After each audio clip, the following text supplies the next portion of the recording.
నేనెందుకు దొంగతాను? నేనెందుకు చెప్పాలా? బాలా జన్మిందే చెప్తున్నాడు కదా, మరి ఇప్పుడు వచ్చి మాట్లాడుతున్నారు అన్న. దొంగ ఎవరో? దొంగ ఈయన, నువ్వు దొంగ. అన్న కూర్చున్నాడు, నువ్వే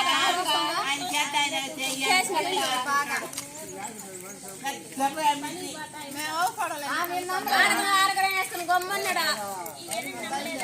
నువ్వేమన్నా మాట్లాడితే ఏమన్నా చేసుకో. ఆయన ఏం చెప్తా? డబ్బు ఇస్తాడా? ఏం కట్ చేసుకున్నా ఇది చేసుకో. నువ్వు ఎంత వచ్చిందో దానికి నీకు సంబంధం ఏం సరోజక్క? నేను అదే అడుగుతాను. నువ్వు వచ్చినావు, నీకు రావాల్సింది.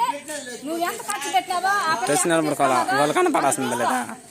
ఏనా మిగతాడు బాగా మేమేమన్నా చేస్తాం, నేను కన్నా ఇచ్చుకుంటాను. ఏమన్నావో ఆ పిల్ల రాని, బాలజన రాని, అప్పుడు అడలాయితో మాట్లాడేదే నీకేం పని? మేము కేసు ఇచ్చిన వాళ్ళు మేము పోకుండా నీకేం పని? అక్కడ ఊరికా వచ్చిన డబ్బు ఎత్తుకొని పోదామందా? ఊరికా ఏడాడు వస్తుంది ఎత్తుకున్నామందా? లేదు వాళ్ళు బాకీ. నువ్వు మాట్లాడాలి కదా అక్కడ, మాట్లాడాలి కదా. ఊరికా వచ్చిన డబ్బు ఎక్కడ వేసుకొని ఎత్తుకొని